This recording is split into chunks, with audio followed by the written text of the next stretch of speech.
अस्सलाम वालेकुम नाज़रीन, आप देख रहे हैं न्यूज़ टॉक। मैं हूं यशफीन जमाल। सुन्नी इत्तेहाद काउंसिल को मखसूस नशिस्तें मिलेंगी या नहीं मिलेंगी? सुन्नी इत्तेहाद काउंसिल की दरखास्त पर महफूज शुदा फैसला कल सुबह 9 बजे सुप्रीम कोर्ट में सुनाया जाएगा। सुप्रीम कोर्ट की वेबसाइट पर जारी कॉज लिस्ट के मुताबिक कल चीफ जस्टिस काजी फाइज ईसा की सरबराही में 3 रुकनी बेंच मखसूस नशिस्तों के हवाले से फैसला सुनाएगा। 3 रुकनी बेंच में चीफ जस्टिस काजी फाइज ईसा के अलावा जस्टिस नईम अख्तर अफगान और जस्टिस अकील अहमद अब्बासी भी शामिल होंगे। मखसूस नशिस्तों से मुतालिक सुप्रीम कोर्ट का यह फैसला जितना सुन्नी इत्तेहाद काउंसिल के लिए अहम है, उतना ही हुकूमती इत्तेहादी जमातों के लिए भी ज़रूरी है, क्योंकि अगर ये मखसूस नशिस्तें हुकूमती इत्तेहाद से छिन जाती हैं तो इनकी 2/3 अक्सरियत ख़त्म हो जाएगी, जिसके बायस हुकूमत आइनी तरामीम करने से मफलूज हो जाएगी। जहाँ एक जानिब हुकूमत को अपनी 2/3 अक्सरियत छिन जाने का खतरा है, वहीं दूसरी जानिब हुकूमत की सबसे अहम इत्तेहादी जमात के शरीक चेयरपर्सन और सदर मुमलिकत आसिफ अली जरदारी अपने एक बयान में हुकूमत पर यह वाज़े कर चुके हैं कि मुस्लिम लीग नून हुकूमत चलाने में मुकम्मल नाकाम हो चुकी है और हुकूमत IMF से कर्ज लेकर अवाम को मजीद इम्तिहान में डाल रही है। साथ ही साथ उन्होंने हुकूमत को मुतनब्बे कर दिया है कि वो अब मैदान में उतर आए हैं और मजीद ड्राइंग रूम की सियासत अब वो नहीं करेंगे। सदर जरदारी जो है, उन्होंने हुकूमत को शगाफ अल्फाज में पैगाम दे दिया है कि वो हुकूमतें बनाना भी जानते हैं, हुकूमतें गिराना भी जानते हैं। इसके हवाले से माजी में भी उन्होंने एक दफ़ा गुफ्तगू पहली जो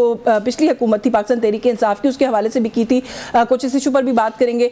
ये जो सुन्नी इत्तेहाद काउंसिल की रिजर्व सीट्स का इशू है, ये क्या रुख इख्तियार कर सकता है, इस पर भी बात करेंगे। हमारे साथ इस्लामाबाद स्टूडियोज़ में हमें ज्वाइन किया पाकिस्तान तहरीक इंसाफ से नईम पंजोता साहब मौजूद हैं। बहुत शुक्रिया सर आपका आपके वक्त के लिए।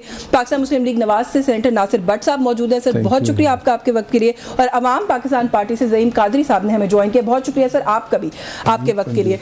मैं पंजोता साहब आपसे गुफ्तगू का आगाज़ कर लूँ और पहले ज़रा ये जरदारी साहब वाली स्टेटमेंट के ऊपर अगर आ जाएँ। एक तो आप लोग कह ही रहे हैं कि नए इलेक्शंस होने चाहिए, इसी तरह की आवाज़ें हम देख रहे हैं कि और जमातों से भी उठ रही हैं। जमीयत उलमा इस्लाम की बात करें, ANP की बात करें, इत्तेहादी सबसे अहम हुकूमत के या हिमायती कह लीजिए, अब वो भी इस तरह की बातें करें। जरदारी साहब कहते हैं मैं अब ड्राइंग रूम की पॉलिटिक्स नहीं करूँगा। आपको लगता है सूरत हाल जा रही है आपके मुतालबे की तरफ? बहुत शुक्रिया, आपने मौका दिया। देखें, सबसे पहली बात यह है कि जरदारी साहब के बयानात जो है ना, वो अगर बयानात कहें तो बयानात की हद तक हैं। ओवरऑल प्रैक्टिकली देखें तो तमाम जगहों पर इन्होंने, कहीं पर कोई गवर्नर है, कहीं पर कोई वज़ीर आला है, कहीं पर कुछ है। और ये सिर्फ और सिर्फ जब जिम्मेदारी की बात आती है ना कि आपने ये किया है, आप इसके अंदर शामिल हैं, ये जुल्म जब सारे माहौल के अंदर था, तो फिर वो कहते हैं जी कि उस चीज़ में हम शामिल नहीं हैं। लेकिन उसके ऊपर ये भी नहीं कहते कि ये गलत हो रहा है। क्योंकि बिलावल साहब का भी अगर बयान देखें तो वो कह रहे थे, अगले दिन भी कल कर रहे थे या परसों प्रेस कॉन्फ्रेंस कर रहे थे, वो कह रहे थे कि जी मुकदमात हम बनाने से रोकेंगे नहीं, ठीक है, लेकिन जो है हम उसके अंदर शामिल नहीं हैं। तो भाई आप का गवर्नर जो है वो पंजाब के अंदर भी बैठा हुआ है, आप जो है उधर सिंध में भी आपकी हुकूमत है, बजट को भी आवाम दुश्मन फिर मंजूर भी करवा दिया, और इसी तरह से बिल जो है वो हद की इज्जत वो भी आपने पास करवा दिए। तो ये सारी चीज़ों के अंदर खुद सारे इन्वॉल्व हैं। लेकिन वो एक जैसे होता है ना कि अपने ऊपर बर्डन आ लें, या नेक्स्ट उनके शायद ज़हन में ये हो कि हमारी आगे हुकूमत आ सकती है या उस तरीके से हम इस तरह से बच सकते हैं, आवाम की नफरत से बच सकते हैं, तो नेक्स्ट आने वाले वक्त के अंदर वो हमारे लिए बेहतर होगा कि आज हम इस जिम्मेदारी ना लें कि हमारी हुकूमत नहीं थी। हाँ। तो वो इन्वॉल्व और नहीं सीरियस नहीं लेते। ठीक है, अच्छा मैं सेंटर साहब आपसे इजाजत के साथ जरा अपोजिशन जमातों का मौकफ लेके हुकूमत की तरफ आती हूँ। कादरी साहब हमारे साथ मौजूद है। एक तो sir welcome back to the scene, the political scene. बहुत अरसे के बाद जो है वो आपको हम देख रहे हैं मीडिया पर। दूसरा ये कि आप नई जमात हैं एक, तो आप लोगों का क्या आउटलुक है उसको भी अंडरस्टैंड करने की कोशिश कर रहे हैं। यहाँ मैंने जैसे कहा कि मुख्तलिफ सियासी जमातें ये नारा बुलंद कर रही हैं कि फ्रेश इलेक्शन हो जाने चाहिए। अवाम पाकिस्तान पार्टी का सर इस पर क्या आप लोगों का नुक्ता नज़र एक तो क्या है? दूसरा ये कि आप समझते हैं कि इस वक्त हम मुतहम्मिल हो सकते हैं इतने कम अरसे में एक और इलेक्शन के? बहुत मेहरबानी जी, बहुत शुक्रिया फॉर योर वर्ड्स। मैं ये समझता हूँ कि एक तो जो आपने सवाल किया पहले कि क्या पोजीशन होगी फैसले की, तो मैं ये समझता हूँ कि ये यकीनन फैसला जो है उसमें बड़ी चीज़ वाज़े तौर पर सामने आई है। जो as a student of law मैंने देखा है कि वो प्रोपोर्शनल रिप्रेजेंटेशन का असूल, यानी कि जिसकी जितनी सीटें हों उसको उतनी ही लेडीज़ और जो सीटें हैं दूसरी वो दी जाए। लेकिन मेरा ख्याल में कल का फैसला जो है वो एक बहुत बड़ा संगे मील होगा, क्योंकि बहुत बड़ा एक पॉलिटिकल मैटर डिसाइड होने जा रहा है। जहाँ तक आसिफ अली जरदारी साहब का ताल्लुक है, मैं ये समझता हूँ कि उन्होंने बहुत स्मार्ट खेला है, played like a true politician. उन्होंने तमाम तर आईनी ओहदे भी ले लिए और हुकूमत की इनकम्बेंसी जो नॉर्मली पाकिस्तान में हर हुकूमत को फेस करनी पड़ती है, वो उससे भी जान छुड़ा ली।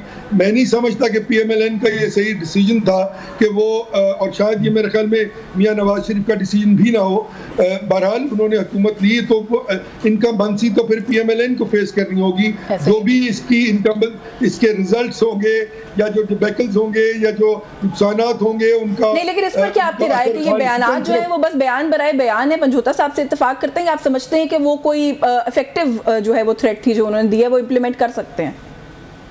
जी बिल्कुल कर सकते हैं वो। अगर आज सुबह पीपल्स पार्टी जो है वो घर चली जाए तो हुकूमत के पास तो इतने नंबर्स नहीं है कि वो हुकूमत कायम रख सकें। और अगर कहीं ये कोलैबोरेशन हो गई पीपल्स पार्टी की PTI के साथ तो you will see a new prime minister coming in within 15 to 20 days। तो ये सियासत का हिस्सा है और आईनी तौर पे जो कुछ हो रहा है ठीक हो रहा है और आईनी तौर पे ही होना चाहिए। हमारा नुक्ता नज़र बड़ा वाज़ेह है। हाँ। हम ये समझते हैं कि ये पॉलिटिकल पार्टीज जो हैं ये तमाम तर अपने जो अदवार थे, जो इनकी हुकूमतों के अदवार थे, किसी का 30 साल 40 साल 5 साल या 4 साल, they failed to deliver over the public issues।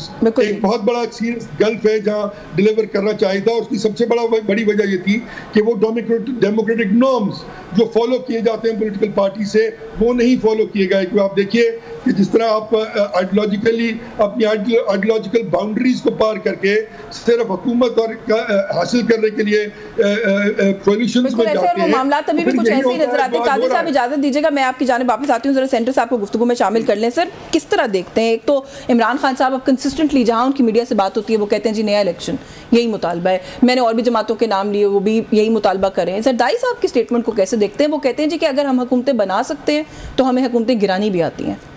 बिस्मिल्लाहिर्रहमानिर्रहीम। शुक्रिया जी, आपने मुझे मौका दिया।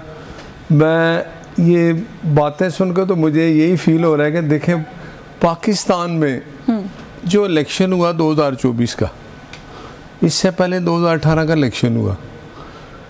2018 में जिस शख्स को मुसल्लत किया गया इस वोट चोरी करके, जिसके कहते हैं कि मुजरिम उस वक्त के चीफ जस्टिस साकिब निसार, फैज़, बाजवा, आसफ सईद कोसा, ऐसे लोग जिनको पॉइंट किया था कि ये लोग जिम्मेदार हैं। अच्छी भली हुकूमत मियां नवाज शरीफ साहब की चल रही थी और ये लोग जिम्मेदार थे। ये इन लोगों ने हुकूमत ख़त्म की। मियां नवाज शरीफ के खिलाफ एक जो आप देखे ना, मेरी सुने ना क्या हुआ पनामा से, क्या हुआ पनामा में कुछ नहीं लगा, कामा पे सजा दे दी, फॉर लाइफ कर दिया। गलत किया, ठीक है। सजा क्यों नहीं देते? देखे ना, सजा मिलनी चाहिए थी, सजा मिलनी चाहिए थी।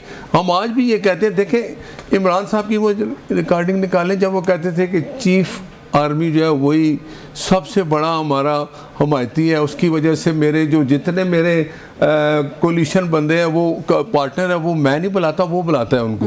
तो गलत करते थे हम, तब देखे ना गलत करते थे ना। हाँ। तो हम कहते थे ये गलत है। हाँ। उस वक्त इमरान साहब कहते थे ये ना हो, आपको शुक्र अदा करना चाहिए। आप लोग भी तो वही करते हैं, इक़्तिदार में आके सब लोग यही करते हैं। मैं बताता हूँ हम क्या कर रहे हैं। मियां नवाज शरीफ ने उस वक्त भी यही कहा कि ये लोग जिम्मेदार है। जब मियां साहब दोबारा सदर बने मुस्लिम लीग नून के, ठीक है, उन्होंने तकरीर में यही बात की कि ये जो बंदे हैं ये तुम्हारा फैसला साकिब निसार रद्दी की टोकरी में। मैं आज फिर मुस्लिम आज जो सिचुएशन है ये उसी का तसलसल है। नहीं, आपके इत्तेहादी सर आपसे सारे आईनी ओहदे ले लिए पाकिस्तान पीपल्स पार्टी ने। कभी कहते हैं आप अवाम दुश्मन बजट लाए हैं, अब वो कहते हैं हम ड्राइंग रूम में नहीं बैठेंगे, अवाम तैयार हो जाए। वो कहते हैं आप नाकाम हो गए हैं। देखिए पीपल्स पार्टी पंजाब में गवर्नर किसका है? तो मैं यही तो आपसे मैं यही सवाल कर रही हूं। हम और पीपल्स पार्टी और एमक्यू हमने जिम्मेदारी उठाई। हाँ। हुकूमत बनी, जिस तरह की हुकूमत थी कोई भी जमात नहीं मानती कि इलेक्शन फेयर हुए हैं। आप भी नहीं मानते? मेरी सुने, पीटीआई भी ये कहती है, हम भी ये कहते हैं कि ये इलेक्शन कैसे हुए, लेकिन जब हालात कैसे नहीं हुई, आप लोग मानते हैं इलेक्शन को या नहीं मानते? देखें मुझे बताएं, पीटीआई केपीके में इलेक्शन मानती है ठीक हुआ है? ये बता दो। नहीं मानते, वैसे आपस में बातें नहीं मानते। बहुत सारे नशिस्तों को कंटेस्ट किया है इनके लोगों ने। हुकूमत कर रहे हैं कि नहीं? ये बैठे नहीं, हुकूमत उधर किसकी है? नहीं, हुकूमत अब छोड़ तो बात है ना। एक मिनट मैं बताऊं, बात ये है कि इस इलेक्शन कमीशन ने एक बना दिया है, इलेक्शन टर्मिनस बन गया। यानी आप केपीके की गवर्नमेंट को नहीं मानते, ये पंजाब की नहीं मानते और सेंटर की नहीं मानते। हम सबको मानते हैं। मेरी सुने, जो हालात आजकल पाकिस्तान के हैं, जिस तरह की दहशतगर्दी पाकिस्तान में चल रही है, जो इस तरह के हालात हैं उसमें मैं ये कहूँगा कि सारी सियासी जमातों को एक मैं आपकी सारी बातें मान लेती हूँ, आप फिर भी जरदारी साहब की बात का जवाब नहीं दे रहे।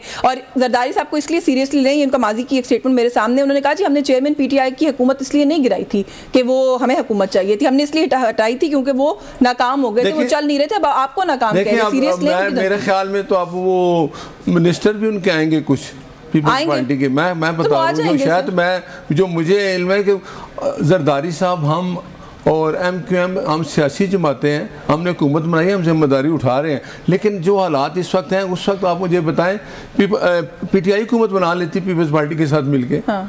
देखिए ना, बिफोर आई मूव ऑन, मुझे ये बता दें आपके ख्याल में उन्होंने ऐसे ही कहा है? दूसरी बात मखसूस अपने कारकुनान के लिए कहा है उन्होंने, आसिफ जरदारी साहब ने वैसे ही स्टेटमेंट दे दिया। ये तो देखे ना, मैं नहीं समझता कि वो अगर आप ये कह रहे हैं कि जब आप हुकूमत में भी हैं हम समझते हैं कि हम जिम्मेदार हैं, वो तो कहते हैं हम जिम्मेदार नहीं है, पीपल्स पार्टी MQM हम इस चीज़ के जिम्मेदार की हुकूमत हमने ली है, लेकिन जो हालात थे उनके मुताबिक हमें हुकूमत अगर आप ना लेते, आप मुझे बताएं क्या होता है, जो हालात हैं आवाम का क्या हालात है आजकल, इसके लिए आवाम के भी जो दहशतगर्दी की हालत है, हुकूमत ले ली आवाम का तो वही नहीं। आप मुझे बताएं ना, हुकूमत किसने कराई, इलेक्शन किसने कराया? हमने तो नहीं कराया ना। किसने कराया? ठीक है, किसने कराया? केयर टेकर गवर्नमेंट ने इलेक्शन कराया, ठीक है। इलेक्शन अगर आप मुझे मखसूस नशिस्तों की आप बात कर रही हैं, मुझे आप बताएं आप ये मखसूस नशिस्तें PTI को कैसे दे सकते हैं? अच्छा, मखसूस नशिस्तों पर सर आते हैं, ये मैं वो टॉपिक पे स्पेसिफिकली आती हूँ। जरा पंजोता साहब मुझे ये बताएं जरा, before I move on from this topic, आप लोग भी जब कहते हैं सर कि नया इलेक्शन हो जाए, खान साहब भी जब कहते हैं, उससे क्या तब्दीली आएगी? फिर फॉर्म 45 निकल पड़ेंगे, फिर फॉर्म 45 गुम जाएंगे,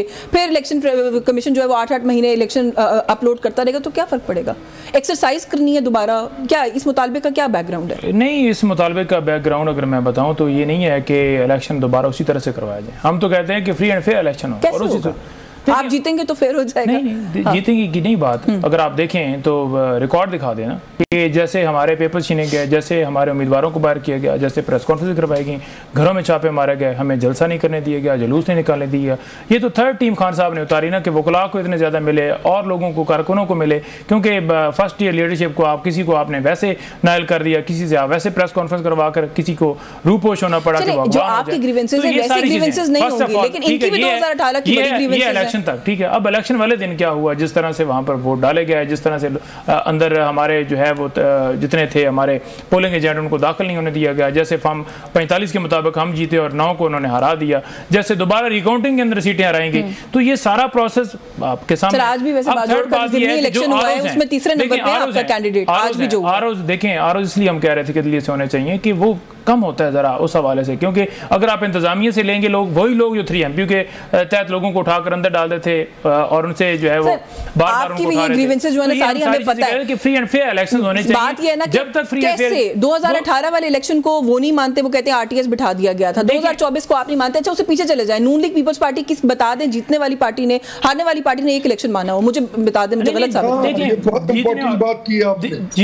जीतने और हारने वाली पार्टी की बात नहीं है। हम ये चाहते हैं कि जो मर्जी जीत जाए, ठीक है, आप फ्री एंड फेयर इलेक्शन में। पूरी दुनिया में आज इलेक्शन को नहीं माना जा रहा, पूरी अभी भी इलेक्शन फेयर नहीं हो रहे, बाजोड़ में आज आपका कैंडिडेट तमाम जो है वो मुख्तलिफ इदारे, पतन हो या कोई भी हो, तो सारे वो कह रहे हैं जी कि आप फ्री नहीं। वैसे मैंने ब्रेक लेनी है, ब्रेक से वापस आके मजीद बात करें। कादरी साहब भी कुछ कहना चाहते हैं, उनकी गुफ्तगू में शामिल करते हैं इस ब्रेक के बाद। व्यूअर्स हमारे साथ रहिए।